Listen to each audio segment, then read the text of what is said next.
మధ్యలో వచ్చినవన్నీ ప్రపంచం, జగత్. అన్నీ ఎందులోకి వెళ్ళిపోతున్నాయో అవి రంగులు కావు, అవి శాశ్వతాలు, పరమాత్మతత్వాలు.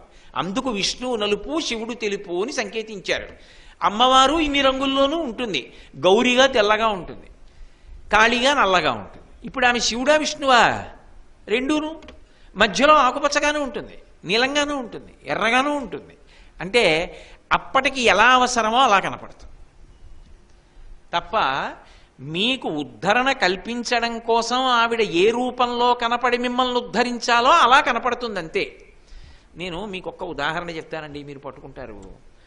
నేను ఆఫీస్కి వెళ్తున్నాను అనుకోండి, కోటేశ్వరరావు గారు వస్తున్నారు, కోటేశ్వరరావు గారు వస్తున్నారు అంటారు. ఏదో నా మీద ఉన్న అధికారి నన్ను పిలవాలనుకోండి, ఏమంటే ఈ ఫైల్ చూస్తున్న అసిస్టెంట్ని ఒకసారి పిలవండి అన్నారనుకోండి, ఎవరు వెళ్తారు? నేనే పెడతాను. అప్పుడు అదే నేను ఇంటికి వస్తున్నాను అనుకోండి, అమ్మ నాన్నగారు వచ్చేస్తున్నారంటాడు మా అబ్బాయి. మా ఆవిడ, అమ్మయ్యా ఆయన వచ్చేస్తున్నారు రా, ఇవాళ ఆలస్యం అవుతుందన్నారు కానీ వచ్చేసారు తొందరగానే అంటుంది. మా అత్తగారు చూసి మా అల్లుడు వచ్చేస్తున్నాడంటారు, మా నాన్నగారు చూసి మా అబ్బాయి వచ్చేస్తున్నాడంటారు. ఇంతకీ ఎవరు వచ్చేస్తున్నారు? నేనే వచ్చేస్తున్నాను. ఇన్ని పేర్లతో పిలిచినా వస్తున్నవాణ్ణి నేనే. ఎవరి అనుబంధాన్ని బట్టి వాళ్ళు పిలిచారు. పరదేవత కూడా ఎప్పుడు ఎవరికి ఏ ఉపకారం చెయ్యాలనుకుంటుందో అప్పుడు మన సౌకర్యం కోసం అలా కనపడుతుంది తప్ప ఆవిడ ఒకలా కూర్చుని ఇంకోటి ఇవ్వలేదనుకుంటే అంతకన్నా పొరపాటు లేదు. నేను ఇక్కడ కూర్చుని నేను ఆఫీసులో చేస్తున్న ఉద్యోగానికి సంబంధించి రోజు చేస్తున్న పని ఏమిటో కోటేశ్వరరావు పంచె కట్టుకుంటే చెప్పలేరు అన్నారనుకోండి, అంతకన్నా అర్ధరహితమైన విషయం ఇంకోటి ఉంటుందా? కోటేశ్వరరావు గారు ఆఫీసులో కూర్చుంటే నవరత్నమాలిక మొదటి శ్లోకం మొదటి పాదం గుర్తురాదు అన్నారనుకోండి, అంతకన్నా అర్ధరహితమైన విషయం ఇంకోటి ఉంటుందా?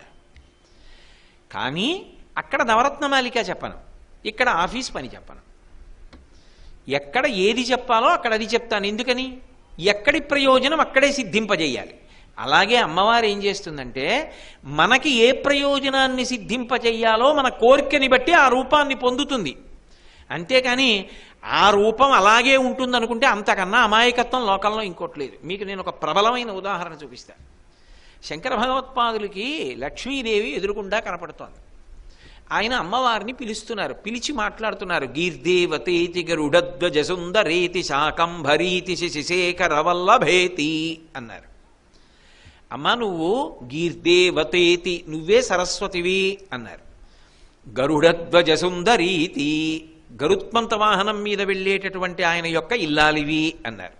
గరుడధ్వజ సుందరీతి శాకంభరీతి, ఒంటి నిండా కూరగాయలు తగిలించుకుని పళ్ళు తగిలించుకుని నువ్వు శతాక్షి అన్న పేరుతో అనేకమైన నేత్రములతో నీటిధారలు కురిపిస్తూ ప్రజలని ఒకనాడు కాయగూరలు అన్నమిచ్చి ఆదుకున్నదానివి నువ్వే. శాకంభరీతి శశిశేఖర వల్లభేతి, పరమశివుని యొక్క ఇల్లాలివి నువ్వే. ఈ మాట శంకరాచార్యులు వారంటే అవ్వా అవ్వా అవ్వా అవ్వా, నేను సరస్వతినా, నేను లక్ష్మినా, నేను పార్వతినా? పార్వతి అంటే పరమశివుడి ఇల్లాలు, శశిశేఖర వల్లభేతి నాకెలా అన్వయం? శంకర తప్పిలా మాట్లాడకూడదు అని వెళ్ళిపోవాలి లక్ష్మీదేవి. ఆవిడేం చేసింది? ద్రవిణాంబుధార, కనకధార కురిపించింది. అంటే మనకేమని అర్థం అవ్వాలి దాన్ని బట్టి అయినా కనీసం? తత్వమునందు మార్పు ఉండదు. ఎప్పుడు నువ్వు పిలిచి నీ కోరిక ఏమిటో దాన్ని బట్టి ఆవిడ అలా కనపడుతూ ఉంటుంది. నీకు కలెక్టర్ గారే కలెక్టర్, డిస్ట్రిక్ట్ మ్యాజిస్ట్రేట్, రెండు పదవులు ఆయనే చేస్తారు. ఒకనాడు మ్యాజిస్ట్రేట్గా వెళ్ళి కూర్చుంటారు కుర్చీలో, అప్పుడు ఆయన డిస్ట్రిక్ట్ మ్యాజిస్ట్రేట్. ఆయన ఫైర్ అని చెప్పి కాల్పులకి ఉత్తర్వులు ఇవ్వచ్చు. ఆయన్ని ఓ ఆఫీసులోకి వెళ్ళి అక్కడ సరిగ్గా ఏదో జరగట్లేదు, వ్యవహారంలో తేడా ఉందనుకుంటే కొన్ని ఫైల్స్ తీసుకుని సీల్ వేసి ఆయన తీసుకెళ్ళిపోవచ్చు. ఎందుకంటే ఆయనకి మెజిస్టీరియల్ పవర్స్ ఉన్నాయి, న్యాయమూర్తిగా అధికారాలు ఉన్నాయి ఆయనకి. ఆయన్ని కలెక్టర్. మనం పెట్టుకున్న పదవుల్లోనే రెండు అధికారాలు ఉన్నాయి. పరతత్వానికి ఎందుకు ఉండవు? ఆవిడే తెల్ల చీర కట్టుకుని వచ్చిందనుకోండి, శారద చదివిస్తుంది. ఆవిడే ఎర్ర చీర కట్టుకొచ్చిందనుకోండి, శక్తినిస్తుంది. ఆవిడే పచ్చ చీర కట్టుకొచ్చిందనుకోండి, డబ్బిస్తుంది. ఆవిడే గళ్ళ చీర కట్టుకొస్తే చదువు ఇవ్వచ్చు. అంతేకాని చీరని బట్టి ఇవ్వడం కాదు. ఆవిడ తత్వం నీకేం కావాలో చూసిస్తుంది. వాంఛితార్థ ప్రదాయిని, ఇవి వీడికిస్తే వీడు వృద్ధిలోకి వస్తాడు, ఇవ్వాలని ఇస్తుంది. నువ్వు అడిగినా అది నిన్ను పాడి చేసేదైతే ఆవిడ ఇవ్వదు. ఎందుకంటే ఆవిడ తల్లి కనుక. పిల్లవాడు ఆడుకోవడానికి బ్లేడ్ అడిగితే అమ్మిస్తుందా? ఇవ్వదు. తత్వము ఒక్కటే ఉంటుంది. అది ఎవరు ఆ స్థాయికి వెళ్ళిపోతారో వాళ్ళు మాత్రమే ఆ పండిన స్థాయిలో మాట్లాడగలరు. అందుకే శ్రీయన గౌరినాబరగు చెల్వగు చిత్తము పల్లవింప భద్రాయితమూర్తి అయి హరిహరంబగు మూర్తిని దాల్చి అంటారు తిక్కన గారు భారతంలో. శ్రీయన గౌరినాబరగు, లక్ష్మి అంటే గౌరీ. లక్ష్మీ అష్టోత్తరంలో ఏముంది? నవదుర్గాం మహాకాళీం బ్రహ్మ విష్ణు శివాత్మికాం అనుందా? నవదుర్గలు, మహాకాళి, బ్రహ్మ విష్ణు శివాత్మిక, లక్ష్మీదేవి అని ఉందా లేదా లక్ష్మీ అష్టోత్తరం? అవి తీసేస్తావా లక్ష్మీదేవికి అన్వయం కావని? చదవట్లా? కాబట్టి తత్వం ఒక్కటే ఉంటుంది. ఆ ఉన్న తత్వము మన యొక్క వాంఛితార్థమును అనుగ్రహించేటప్పుడు అది మీ కోరిక ఏమి అన్నదాన్ని బట్టి ఆ పేరు అలా ఉంది అని మనకి అన్వయం. మీరు అలా ఆ పేరుతో పిలవనంత మాత్రం చేత అది ఇవ్వదని మీరు అనుకోకూడదు. మీకు నేను ఉదాహరణ చెప్తాను. రామకృష్ణ పరమహంస ఓ మాట అంటుండేవారు. ఓ చెరువు ఉంది ఒక ఊళ్ళో, దానికి 4 గట్లు ఉన్నాయి. చెరువు అంటే 4 గట్లు ఉండవండి, 4 గట్లు ఉన్నాయి. ఒకడు అటువైపు నుంచి తిరిగి మంచినీళ్ళు తాగి, అమ్మాయ్యా ఐ కుడ్ సెక్యూర్ వాటర్, నీళ్లు దొరికాయి అన్నాడు. ఇంకొకడేదో ఇంకొక వైపు నుంచి దిగాడు, అమ్మయ్యా మంచినీళ్ళు దొరికాయి అన్నాడు. ఇంకొకడు యువతల వైపు నుంచి దిగాడు, నాకు పానీ లభించింది అన్నాడు. ఇంకొకడు యువతల వైపు నుంచి దిగి వాడు నాకు జలము లభించింది అన్నాడు. ఒకడు వాటర్ అన్నాడు, ఒకడు జలం అన్నాడు, ఒకడు పానీ అన్నాడు, ఒకడు నీళ్లు దొరికాయి అన్నాడు. వాళ్ళు ఆ పేరు పెట్టి చెప్పారు. అసలు దానికి ఏమైనా పేరుందా? నిజంగా అది పెట్టుకున్నది ఉందా? లేదు. మీరు ఏ పేరు పెట్టి పిలవకుండా తాగినా దాని లక్షణం ఏమిటంటే మీ దాహం తీర్చడం. మీరు ఏ పేరు పెట్టి పిలిచినా దాని తత్వం దాహం తీర్చడం. పరదేవతా స్వరూపం అంతే. అది అమలవర్ణ, రంగు చేత కాదు. అమలవర్ణ అన్న మాటకు అర్థం ఏమిటంటే అది తత్వస్వరూపిణి అయి ఉంటుంది అమ్మవారు ఎప్పుడు కూడా. ఆ తల్లి ఏ కదలికలు నీకు ఇవ్వాలి, ఎటువైపు నువ్వు కదలాలి, ఎటువైపు కదిలితే నువ్వు గమ్యం చేరుతావో అటువైపుకి తిరిగేటట్టుగా బుద్ధిని మారుస్తుంది, అటువైపుకి కదిలేటట్టుగా శరీరమునకు శక్తినిస్తుంది. ఈ రెండిటిని కలిపి నడిపించి లక్ష్యాన్ని చేరేటట్టుగా చేస్తుంది. కాబట్టి అమలవర్ణ మంగళ శరీరిణి, ఇదొక చాలా గంభీరమైనటువంటి మాట. మంగళ శరీరిణి అన్న మాటకి అందమైన శరీరము కలిగినది అన్న మాటకి ఏమైనా తేడా ఉంటుందా? చాలా అందంగా ఉంది అన్న మాటకి మంగళప్రదమైన శరీరం ఉన్నది అన్న మాటకి ఏమైనా తేడా ఉంటుందా? అంటే అందము మంగళప్రదము కాకపోవచ్చు కూడా.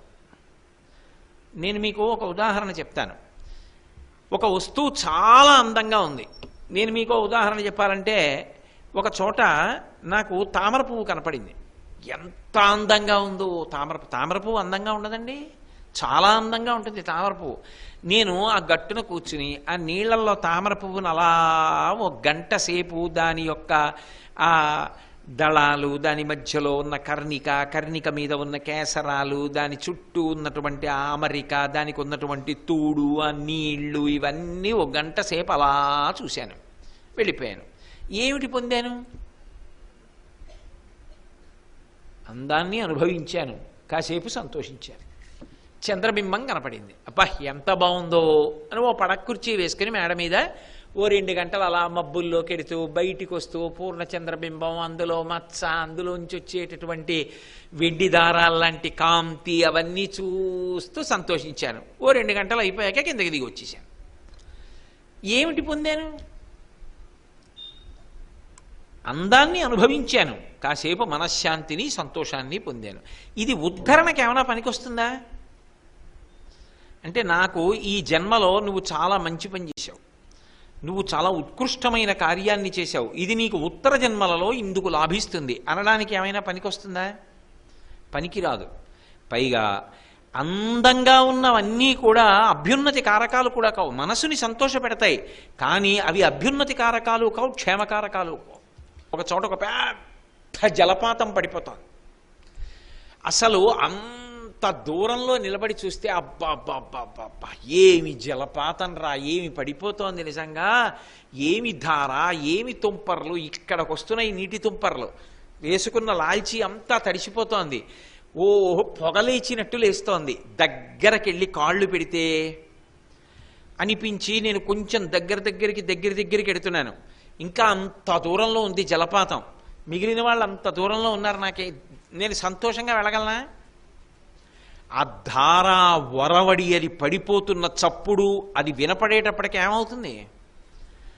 అమ్మ బాబోయ్ భయం వేస్తోంది ఈ జలపాతాన్ని చూస్తుంటే. అంటే దూరం నుంచి బాగుంది, దగ్గర నుంచి భయం వేసింది. వెళ్ళి కాలు పెట్టే ప్రయత్నం చేశాను అనుకోండి, ఉంటానో ఊడుతానో తెలియని స్థితి. అవునా కాదా? ఓ పెద్ద పులి ఉందనుకోండి, మీరు పెద్ద పులిని చూస్తుంటే ఎంత అందంగా ఉంటుంది, అందులో తెల్ల పులి అనుకోండి ఇంకా అందంగా ఉంటుంది. ఆ తెల్ల పులి తిరుగుతోందని ఏదో అది మన వైపుకి తిరిగి గాండ్రిస్తుంటే దాన్ని ఓ ఛాయాచిత్రం తీద్దామనో ఏదో ప్రయత్నం చేశాను అనుకోండి, అప్పటి వరకు బాగుంటుంది. కాలు జారి అది ఉన్న చోట కింద పడ్డాను అనుకోండి, ఏమవుతుంది? అది అలా చూడ్డానికి బాగుంటుంది, కానీ అది క్షేమకరమా? దగ్గరికి వెళ్ళడానికి ఓసారి ముట్టుకుందామంటే క్షేమకరమా? ఒక నాగుపాం పడగ విప్పి ఆడుతోంది, చాలా అందంగా ఉంటుంది. వీళ్ళొక్కసారి ముట్టుకుందాం, దగ్గరికి వెళ్ళి అలా చూద్దాం ఆడడం అంటే క్షేమకరమా? అందము క్షేమకరము కాదు, సౌందర్యము మంగళకరము, క్షేమకరము. అందుకే సౌందర్య లహరి అంటారు శంకరాచార్యులు వారు. లహరి అన్న మాటకు అర్థం ఏమిటంటే మీరు దిగి బయటికి రాలేరు, దానికి లహరి అని పేరు. చెరువు అనుకోండి, మీరు దిగి స్నానం చేసి పైకి వచ్చేస్తారు. మిమ్మల్ని గంగ ఒడ్డుకి తీసుకెళ్ళి నేను కాశీలో స్నానం చేయండి అన్నాను అనుకోండి, మిమ్మల్ని ఎందుకు తీసుకొచ్చానో తెలుసా? గంగా స్నానానికి తీసుకొచ్చాను. ఎందుకు వచ్చారు అని అడిగాను. గంగా స్నానానికి వచ్చాం. సంకల్పం చెప్పుకుని గంగలో దిగారు, స్నానం చేసేసి వచ్చేస్తారా? ఒక్కడు రాడు.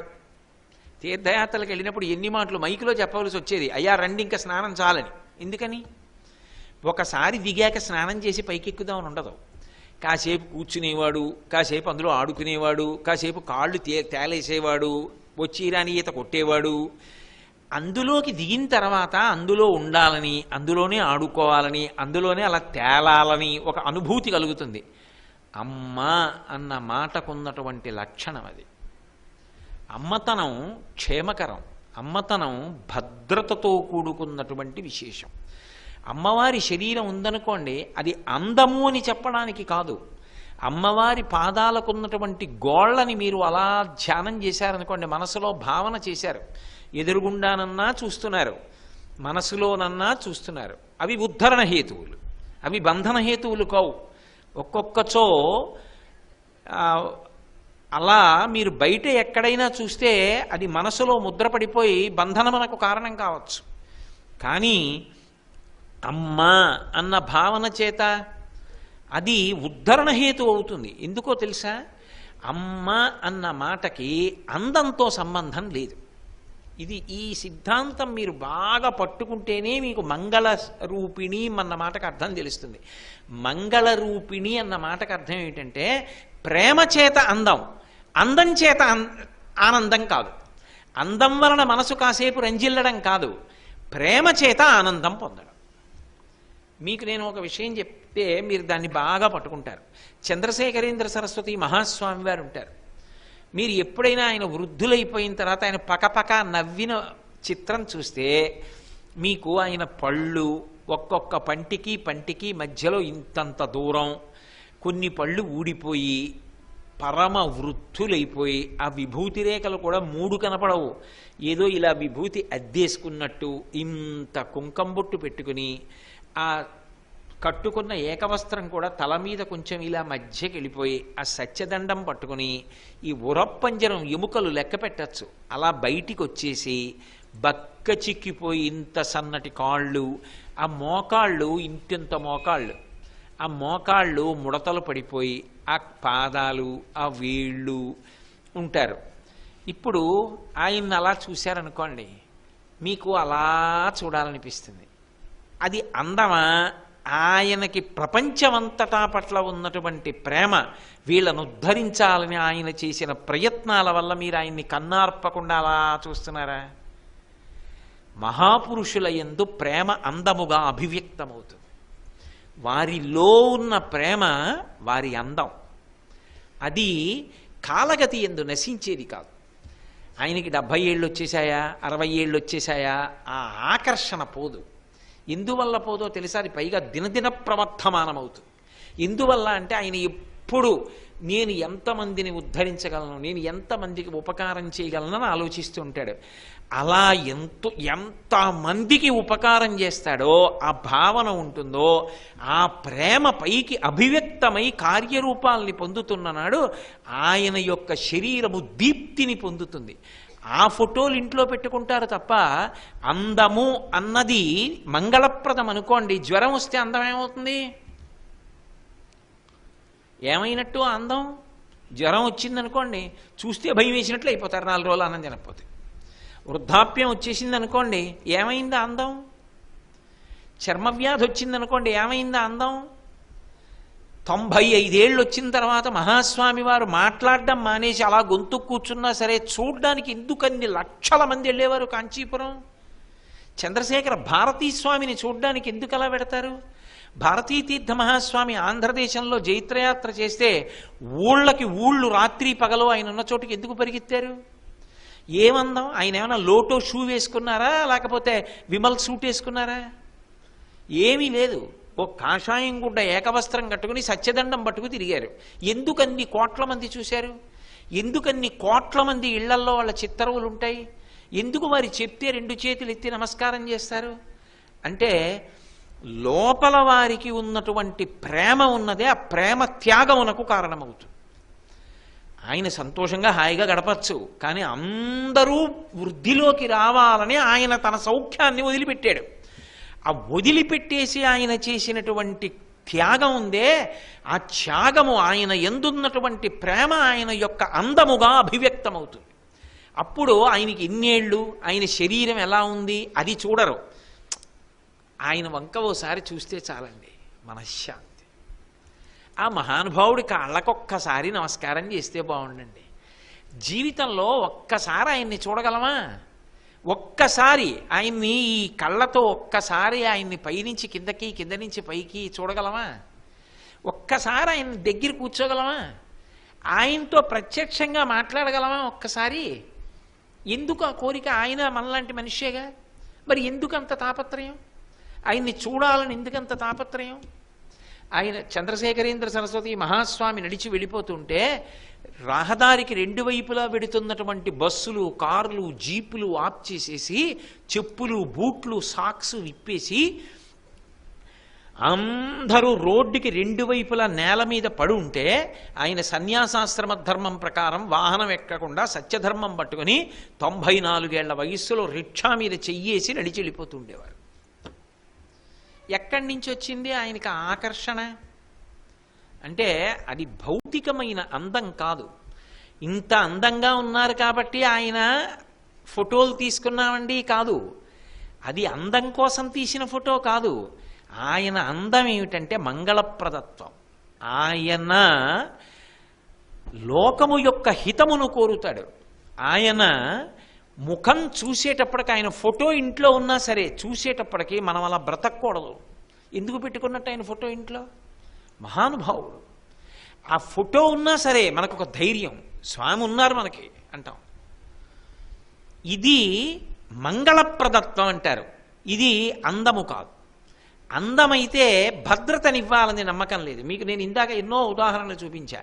అందమైనవన్నీ భద్రాన్ని ఇవ్వవు, కానీ లోపల ఉన్న అందం పైకి అందంగా అభివ్యక్తమైతే అది మంగళప్రదమవుతుంది. అలా అయ్యేటటువంటి వాటిల్లో ఈ సృష్టిలో తనంత తానుగా ఏ సాధన, ఏ ఉపకారం, ప్రయత్నపూర్వకంగా ఏదో చెయ్యవలసిన అవసరం లేకుండా అసలు అమ్మ అని పిలిపించుకోగానే ఆ త్యాగం ఎక్కడ, ఎవరి దగ్గర ప్రారంభం అంటే అమ్మ దగ్గర ప్రారంభం.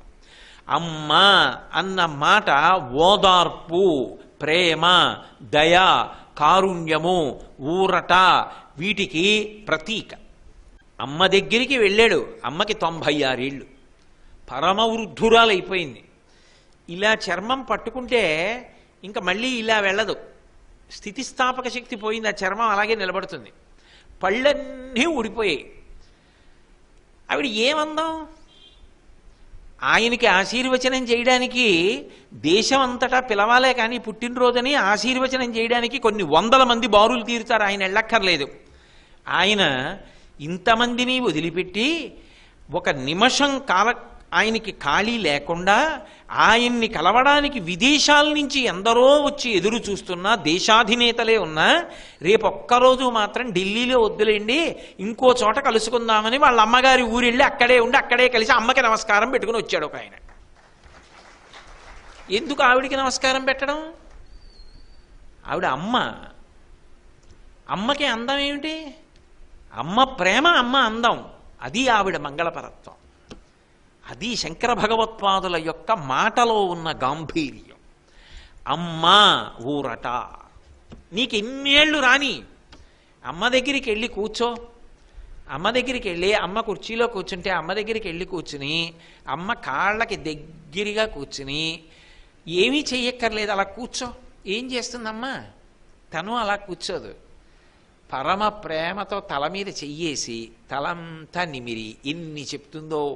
చిన్నప్పుడు ఎంత ఒత్తుగా ఉండేదో, ఆ వద్దురా అంటే ఆడేవాడివి, చెమట పట్టేది, చిన్న చిన్న చెమట పొక్కులు పట్టేవి, కుంకుడు పులుసుతో తలంటి పోస్తే పెద్ద రాగం తీసేవాడివి. మీ నాన్నగారు అక్కడి నుంచి లేక పుట్టాడు, ఎందుకే వాడిని అలా ఇబ్బంది పెడతావు అంటూ ఉండేవారు. అంత కష్టపడితే ఇప్పుడు చూడు ఆ తల ఎలా తయారైందో అంటుంది. ఆ ఒళ్ళంతా చూస్తుంది. వాడి ఒంటి మీద ఎక్కడో ఓ మచ్చ ఉంది. చిన్నప్పుడు ఎప్పుడో వద్దురా అంటే సపోటా చెట్టు ఎక్కి దాని మించి కింద పడ్డాడు. ఆ సపోటా చెట్టు మించి కింద పడుతున్నప్పుడు చీరిగిపోయిందో కొమ్మ, అది ఇప్పుడు గుర్తు తెచ్చుకుంటుంది. చంద్రబింబం లాంటి ఒళ్ళు, ఆ మచ్చ చూడు, వద్దురా అంటే సపోటా చెట్టు ఎక్కావు అని ఇప్పుడు కళ్ళబట్టి నీళ్ళు ఎట్టుకుంటుంది. ఆ అమ్మ తగులుతోంది అనుకోండి, అమ్మ చెయ్యి ముట్టుకున్నారనుకోండి, అమ్మ పక్కన కూర్చున్నారనుకోండి, అమ్మా అని మాట్లాడుతున్నారనుకోండి, మీతో అమ్మ బోసినో రేసుకుని 95 ఏళ్ళ అమ్మ ఏదో మాట్లాడుతోంది అనుకోండి, నిజంగా అమ్మ దగ్గర కూర్చున్న ఓదార్పు, అమ్మ దగ్గర ఉన్నటువంటి ప్రేమ, అమ్మ యొక్క ఆశీర్వచనం లోకంలో ఎక్కడైనా ఉంటుందా? పరమ కృతజ్ఞుడు అనుకోండి కొడుకు, పరమ కృతజ్ఞుడు. నేను ప్రత్యక్షంగా చూసా ఓసారి ఓ సన్నివేశం. నేను ఒకప్పుడు డాక్టర్ గారి దగ్గరికి వెళ్ళా, ఒంట్లో బాగుండకపోతే.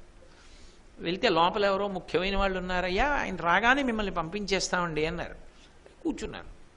డాక్టర్ దగ్గర ప్రయారిటీస్ ఏమిటి? ఎవరికి రోగం ఎక్కువ ఉందో వాడికి ప్రయారిటీ, డబ్బులు ఉన్న వాడికి ప్రయారిటీ. డాక్టర్ గారి దగ్గరే తప్పు కదా. కూర్చున్నాను. అక్కడ కొంతమంది ఆడవాళ్ళు కూర్చున్నారు. ఆ లోపల ఆయన బయటకు వచ్చాడు, డాక్టర్ గారు కూడా బయటకు వచ్చారు ఆయన్ని దిగబెట్టడానికి. ఏదో ఇద్దరు పలకరించారు, మాట్లాడారు. ఆయన వెళ్ళిపోతూ అక్కడే నిలబడి చూశాడు ఒక ఆవిడ్ని. ఇలా చూసి వెళ్ళిపోయాడు.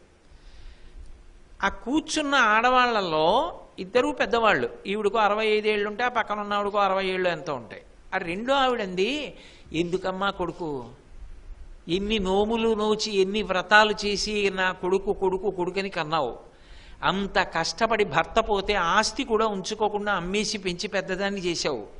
జ్వరం వస్తే తీసుకొచ్చే దిక్కు లేక ఒక్కదానివి ఇంట్లో ఉంటే నేను తీసుకొచ్చా పక్కింటి దాన్ని.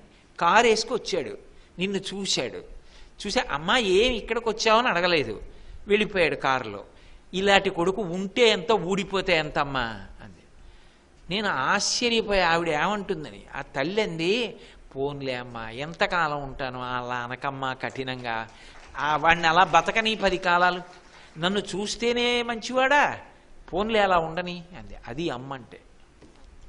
అందుకే శంకరులు అన్నారు దేవీ క్షమాపనాథ స్తోత్రంలో, కుపుత్రోజాయే తత్కచిదపి కుమాత నభవతి. దుర్మార్గుడైన కొడుకుంటాడేమో, దుష్టురాలైన తల్లి లోకంలో ఉండదు. అమ్మ అంటే నోటి దగ్గర తీసేసి కొడుక్కి పెట్టేసి కొడుకు తినేస్తే తాను ఆనందపడిపోతుంది. అబ్దుల్ కలాం గారు వింగ్స్ ఆఫ్ ఫైర్ అనో పుస్తకం రాశారు. రాసి దానికి ప్రిఫేస్ రాశారు, ఉపోద్ఘాతం రాస్తూ ఆయన ఒక మాట రాసుకున్నారు. చిన్నతనంలో ఆయన 2వ ప్రపంచ యుద్ధం జరుగుతున్న రోజుల్లో చదువుకుంటూ ఉండేవారు రామేశ్వరంలో, 1942 సమయం. ఆ సమయంలో గోధుమలకి రేషంట, ఎక్కువ గోధుమలు దొరికేవి కావు. వాళ్ళ అమ్మగారు రొట్టెలు వేస్తున్నారు రాత్రి. వేస్తుంటే రొట్టెలు కూర బాగున్నాయని కలాం గారు, అమ్మ ఇంకా ఉన్నాయా ఇంకా ఉన్నాయా అని తినేశారు. ఆ తర్వాత కలాం గారు అడగలేదు, అమ్మ నీకున్నాయా రొట్టెలు అని అడగలేదు.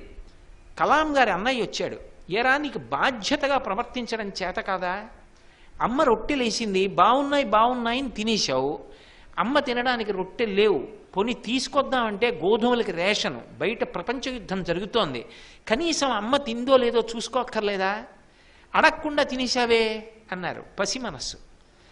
ఆవిడన్నారు, వాడు తింటే నా కడుపు నిండిపోయిందిరా అన్నారు.